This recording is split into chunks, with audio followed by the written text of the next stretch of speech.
వచ్చారు. ఇది రాష్ట్ర చరిత్రలో ఎప్పుడు చూడలే. ఇవన్నీ దేశ చరిత్ర ప్రపంచంలో కూడా జరుగుండవు. ఈ దేశంలో కాదు, వేరే ప్రపంచంలో ఎక్కడా జరగదు. నేరస్తుడు ఎంత పవర్ఫుల్ అంటే అధ్యక్షుడు అదే ఎప్పుడు చెప్పేవాడిని, నేరస్తుడే ముఖ్యమంత్రి అయితే పోలీసులు కూడా నేరస్తులకు ఇంకా వంతన పడే పరిస్థితికి వస్తే ఏం జరగాలో జరిగాయి. అధ్యక్ష, సిబిఐ లాంటి సంస్థ వివేకానంద రెడ్డి మర్డర్లో ఉండే నిందితుడిని అరెస్ట్ చేయడానికి పోయి మేము అరెస్ట్ చేయలేమని తిరిగి వచ్చారంటే కానీ ఇమేజిన్ అధ్యక్ష, తర్వాత అరెస్ట్ చేయలేదు. ఇప్పటికి కూడా కాదు, బెయిల్ వచ్చే వరకు అరెస్ట్ చేయలేదు.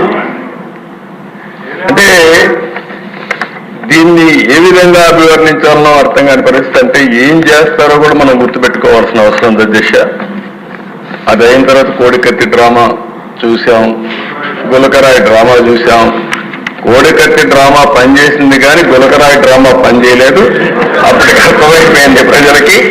అందుకే మొత్తం వన్ సైడ్ గా ఓట్లేసే పరిస్థితికి వచ్చారు. అధ్యక్ష, ఒక వ్యక్తి ధనదాహంతో ఎక్కడ చూసినా అవినీతి. నేను దీన్ని 41,000 కోట్ల రూపాయల అవినీతి జరిగిందని సిబిఐ ఛార్జ్షీట్ వేశారు. కనీసం అది చూసిన తర్వాత మారతారని చెప్పి ఆలోచిస్తే డబ్బుల పిచ్చతో ఈ రాష్ట్రంలో ఏమేం చేశారో మీరు చూస్తే ప్రజలకు వచ్చే, ప్రభుత్వానికి వచ్చే ఆదాయం మొత్తం 5 సంవత్సరాల్లో దోపిడీ జరిగింది. ఇసుక, మద్యం, మైనింగ్, భూములు, సెటిల్మెంట్లు, లక్షల కోట్ల రూపాయలు దోపిడీ జరిగే పరిస్థితి వచ్చింది. అసమర్థ నిర్ణయాలతో అభివృద్ధి లేక ఆర్థిక వ్యవస్థ పూర్తిగా చిన్నాభిన్నం అయిపోయింది. 2014-19 మధ్య అభివృద్ధి CAGR 13.5%. 2019 నుంచి యథేచ్ఛగా పెరిగిన విధ్వంసం వల్ల వృద్ధి రేటు బాగా పడిపోయింది.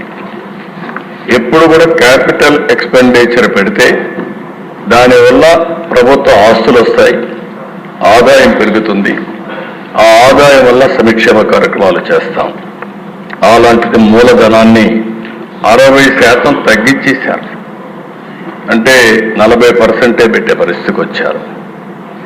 జలవనరులపై 56% తగ్గిపోయింది.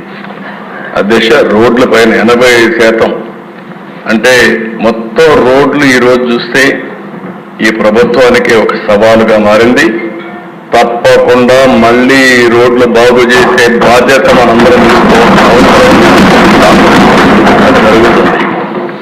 అదే వారికి అధ్యక్ష, రెవెన్యూ సమ్మిళిత వార్షిక వృద్ధి రేటు 12.8% నుంచి 8.1%కు తగ్గిపోయింది. మూలధన వృద్ధి, వ్యయం వృద్ధి 26.4 నుంచి, అంటే క్యాపిటల్ ఎక్స్పెండిచర్ 3.4%కు తగ్గిపోయింది. 1% ఎక్కువ ఉండేవారందరూ గుర్తుపెట్టుకోవాలి. 1% గ్రోత్ రేట్ 15,000 కోట్ల రూపాయలు ప్రభుత్వానికి ఆదాయం వస్తుంది. ఈరోజు 10% గ్రోత్ రేట్ ఉంటే దాన్ని 15% చేస్తే 5% అయితే 75,000 కోట్ల రూపాయలు ప్రభుత్వానికి ఆదాయం వచ్చే పరిస్థితి వస్తుంది. అలాంటిది పెద్ద ఎత్తున అభివృద్ధి తగ్గిపోయే పరిస్థితి వచ్చింది. ఇంకో పక్కన అధ్యక్ష, ఈరోజు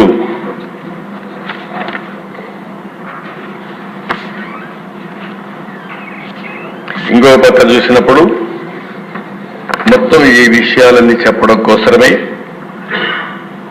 వైట్ పేపర్స్ అన్ని పబ్లిసైజ్ చేస్తున్నాం.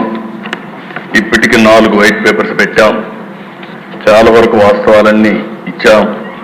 ఇంకొక 3 వైట్ పేపర్స్ రేపటి నుంచి కూడా హౌస్లో పెట్టేదానికి మీ పర్మిషన్ అడిగాం. అధ్యక్ష, ఒక్క ల్యాండ్స్లో 1,75,000